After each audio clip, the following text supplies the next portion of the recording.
What's up, guys and gals? It's your host of the most, Griever, as always, bringing you guys the latest chapter reaction, live reaction for chapter 235 of Jujutsu Kaisen. And I don't know, but I was told by my good buddy Miss Content, react to this chapter. He knew I was probably going to do that anyway, because I feel like we're getting close to the wire. At any point, a major shift could happen. The actual victor, for lack of a better word, because I don't really think it's going to be decisive in that way. Like, whether Gojo wins or Sukuna wins their bout, that's when Kenjaku shows up, or that's when Yuta and Hikari go, this is our opening, you know what I mean? So, regardless of that, major things are definitely going to happen in the next few chapters, so each one is sort of like, unless I'm told, nah, you can review this one beforehand, I'm reacting to every single one. So without further ado, enough of that explanation, let's get right underway with Chapter 235, the decisive battle in the uninhibited demon-infested Shinjuku 13. Wow, that's a mouthful. Anyways, say that 5 times fast. Alright, so a decisive blow with Blue, Agito, KO, who we all know as Ion, because he had the same eyes. Seriously. Second... Did I just read that correctly? A second Black Flash? Oh, okay, so he destroyed him with 100% blue, but on top of that, it was a second Black Flash. Okay, my question is, was it necessary? Would 100% blue have destroyed Agito, Ion? Would it have destroyed him regardless? Or is this just adding insult to injury, or was it necessary? Because I didn't think it was a Black Flash at the end of the last chapter. Okay, so we're starting off in the first page already to be like, Black Flash, baby. Black Flash. Hear me out here. Hear me out. Black Flash. Yeah, alright. So, good opening page. And then Gojo versus Sukuna and Mahoraga. That so much has not changed. And boom, let's see. Gojo's still happy as can be. And Gojo Satoru feels a rush of exhilaration. Sukuna there, he's not happy. While for the first time in 1,000 years, the King of Curses, Ryomen Sukuna, experiences the height of tension. Boom, okay, I don't know what just happened here, but somebody attacked somebody, because I really can't tell what happened. I have no clue what this ball of destruction is right here, and Gojo's like either punching it or jumping back. I have no idea. And then we have Sukuna and Mahoraga. Alright, Sukuna goes in front, they're dodging. Alright, so is Gojo trying to go fisticuffs? Sukuna's frowning, Gojo's having a good time. And he's gonna wait. Is he going to literally Salong me Bowser Sukuna into Mahoraga? Boom. So long, Sakuna? Like, yeah, he did. Gojo's that guy. He played Super Mario 64. He knows. Okay, awesome. And then, boom, Gojo wants. Is that a third Black Flash? Wait, up above, was that a fourth Black Flash? No, that's just blood. Is this implied to be another? No, if it was a Black Flash, Mahoraga wouldn't be able to defend because he's guarding. Mahoraga's grabbed Sukuna's body and is holding it while being slammed forward. Yeah, okay. Still, those lines are telling me Black Flash. Is this a third Black Flash? Until somebody tells me otherwise, there's no reason for me not to believe that those lines indicate a third Black Flash, at the very least. And then boom, he sends him flying through the thing. Let's see. Gojo. Phase. Paramita. Pillars of Light. Oh, he's doing the summoning thing. A spark. That is the cursed energy that swells up within a sorcerer just before the activation of a cursed technique. The spark. Alright, we're going Beast Wars with this one, everybody. It's the spark. I still remember Rhinox explaining it to me. Anybody else? Anybody else old as I am? Beast Wars, Rhinox explaining the spark, basically the soul of a transformer, explaining the importance of the spark. There was a whole episode where he's tapped in to the souls and stuff of transformers and the spark. Alright. Prior to the activation of domain expansion, a sure hit technique, and other powerful techniques, there will be, without question, a spark. Sort of the ignition, that Alright, I get you. Even Gojo Satoru, with his immense cursed energy efficiency, is no exception to this rule. This is all the more true for his hollow technique, Purple. Alright, we're getting so basically what they're saying is that it's no different than when you turn on a light switch. I'm going to use electricity here because literally they're talking about sparks, and that's literally what happens in electricity. When you plug something in, anybody ever plug something in and seen the little blue, you know, that's your spark. It's an arc. We call it an arc, but it's a spark. And anytime you turn on a circuit breaker, anytime you turn in a fuse, anytime you hit a light switch, technically speaking, even if you don't hear it or see it, every single time you've ever hit a light switch, no matter what type, there's always a little part on the switch that has a tiny, momentary, sometimes not even registered by the human eye, that goes. And it's a spark. So what we're saying is that when basically cursed energy is acting like electricity, every single time electricity is about to be applied, there's an initial contact. There's something, you know, that moment of contact. When they weren't using it, now they are. The action, when it hits direct, yeah, okay. When action hits effect, yeah, okay. I like it. This is easy to follow. This is very easy to follow. I like this. And I like this explanation. It's broken down in a way that I enjoy. Sukuna's watching. Based on the incantations and the scale of the cursed energy, Sukuna judged that the spark before his eyes was the cursed technique reversal red. It's not gonna be, is it? His judgment was by no means incorrect. I'll have Mahoraga take this hit and adapt to red for good measure. Curse technique reversal. Oh. Is he going to send it up in the air? Or is he going to, because we have Gojo up here and we see it, is he going to fucking and send it straight down? And Sukuna, Mahoraga! And boom. Okay, I don't know what happened. Wait. He's sending through the building? Is he firing Mahoraga and Sukuna through the floors of the building up? Is that what? I don't know how that works, but I don't care. It's cool. By merging the lapse and the reversal hollow technique, Purple is formed, producing an imaginary mass that rushes forth. Oh, so, wait. Oh, Mahoraga did that of his own volition. Mahoraga jumped up. He's going through the floors and trying to escape through the building. That's what happened. So by merging, of course, blue and red, you create purple, right? Is what they're saying. Forming an imaginary mass that rushes forth. So it crashes through. Ahead of the red that Gojo had fired was the prepared technique that had just crushed Agito. Blue. Okay, so ahead of the red that Gojo had fired. So he fired a red. Mahoraga rushed into the blue.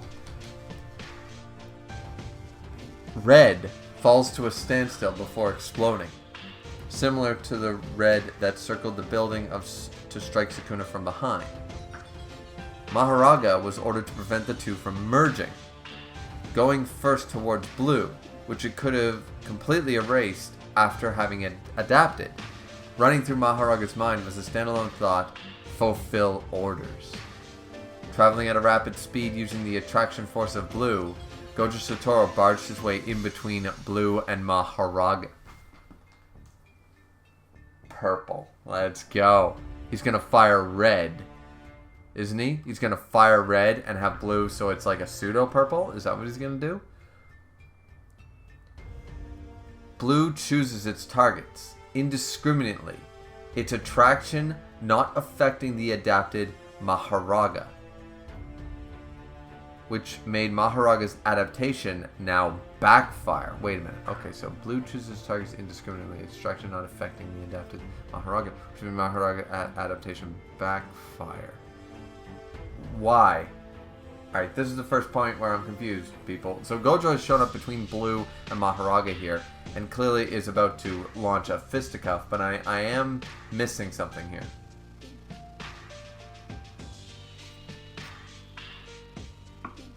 So blue chooses its target indiscriminately. Without, it's not racist.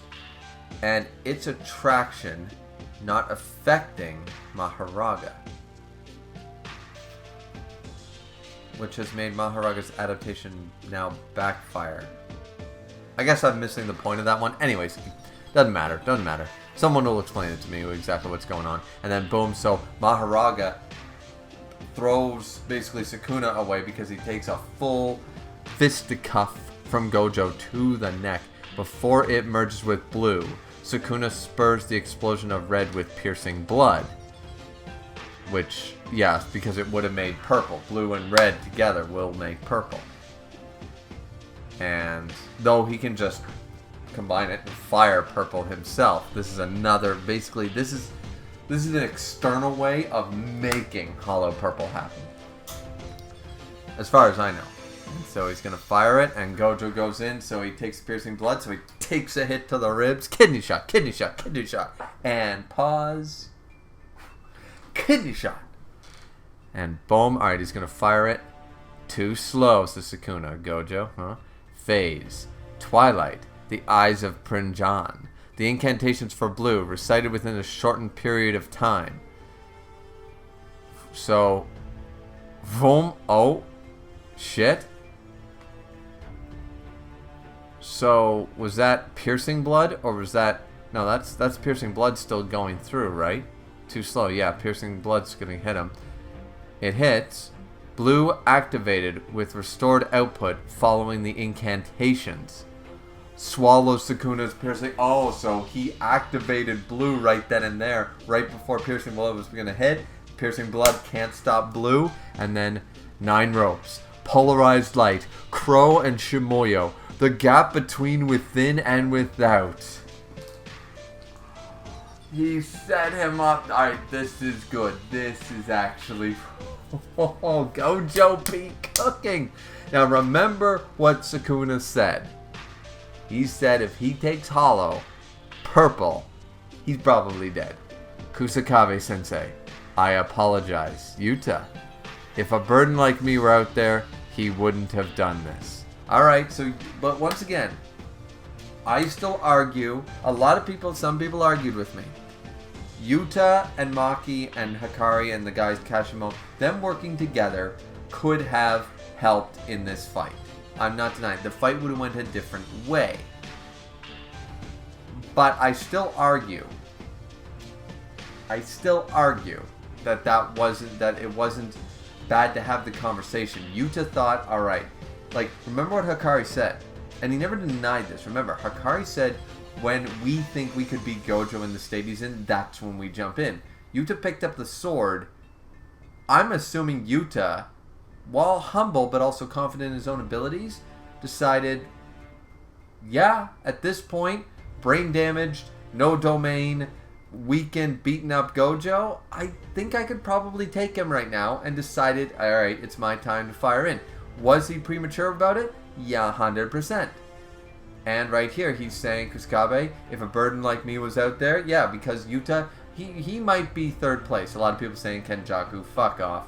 But, he might be third place, or even if you want to argue top 5. But there's a different echelon. See, here's the deal. Regardless who you think top 3 is, who's got the third spot, whether it's Yuki, Kenjaku, Yuta, Hikari, Kashima, whoever you have as number 3 is still at the top of their own tier, while Sukuna and Gojo are in the tier above. They're just a different level.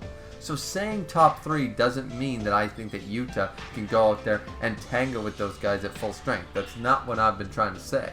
What I'm saying is, it was good we had that conversation, because Yuta was like, alright, I gotta go get this shit done. Wasn't bad. Knowing what they saw wasn't a bad idea. Maki's idea was good. Hakari's idea was good. Kashimo's was more of Vegeta shit. But overall, it was good we saw that differing conversation. That it was like, these guys aren't just sitting back and waiting till it's too late. Yuta just jumped the gun slightly. That's all. Once again, this might have went bad in their favor had he not been able to do this. But we know for a fact what's about to happen. And look at the next thing. Hollow technique. Purple. I've never seen purple look so dangerous in all my life. Just a word. Purple.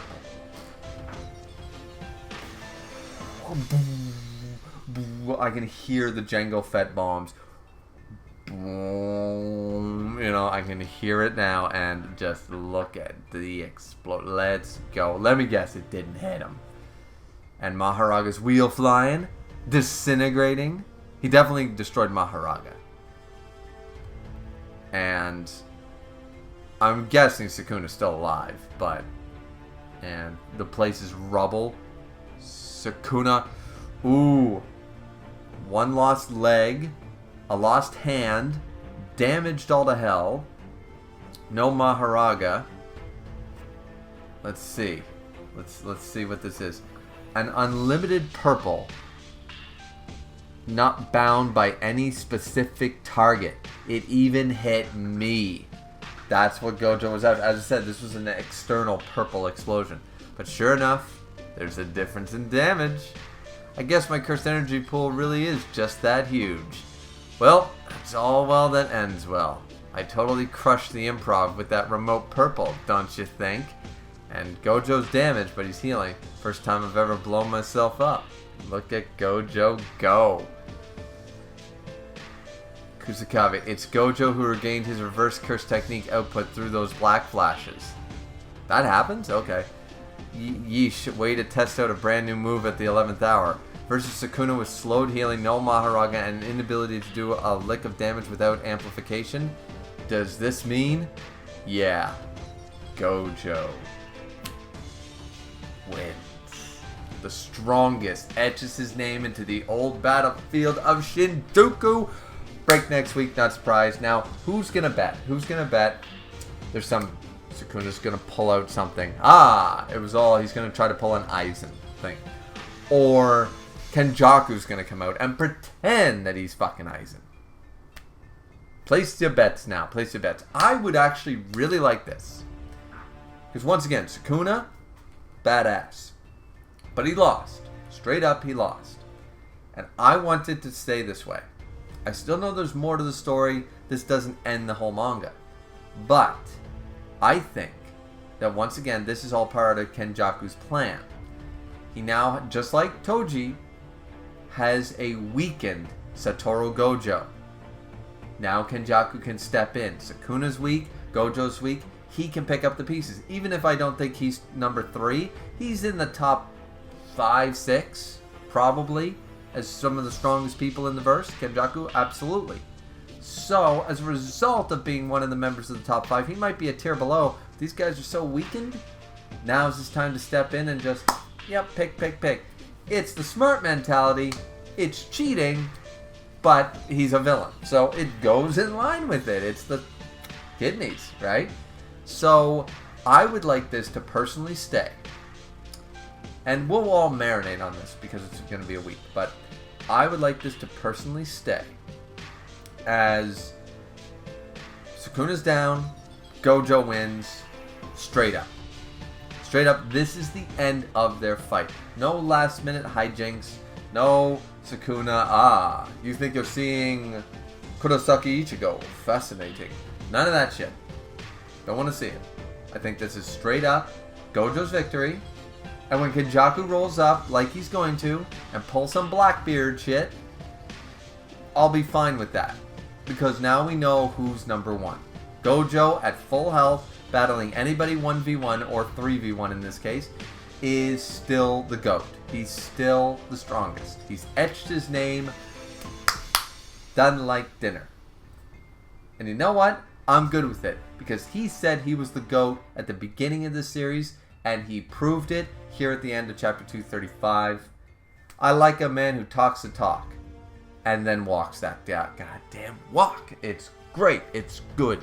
Okay, this was a stellar chapter, 100%. I'm still behind it. I don't want Sukuna to get some last-minute ace in the hole or breath or whatever like that. I'm not feeling it. That was, once again, a lot of people betting on this ace in the hole like it's fact. That was Kusakabe making an assumption, assuming that there was something they didn't know about. He was being pragmatic. He was being logical. He was expecting the worst. He was preparation. He's doing a Kisuke Urahara here. He was thinking about all the possibilities, that there's too many unknown factors to just assume the best case scenario every time. He was being pragmatic at best. So the ace in the hole theory was, once again, just a theory by Kusakabe that Sukuna might have something. Not that he does, not that they know what it is, that he just might. I'm still expecting Kenjaku to come in and, same deal he did with the Mahito thing. I'm expecting him to show up at the 11th hour, right? But that's just me. But either way, this was a chapter. This was a very good chapter. I liked it. I'm glad I got to react to it. Chapter 235 is definitely pretty good.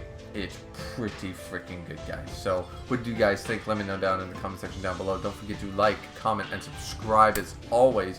And even though we have a week break, I'm going to definitely be here for 236, and I feel like that's going to be a reaction chapter, just seeing the aftermath, what's going to come up next. Because once again, just because Sukuna's been defeated here at this point, and hopefully that stands, it's not going to necessarily be the end of all their struggles. It's not the end of the arc, it's not the end of the story. So, what's next? What's the grand scheme going to happen next? You know what I mean? So, there's more to sink our teeth into, that's for sure. Let me know what you guys thought, and we'll see you back here next time. Sayonara, everybody.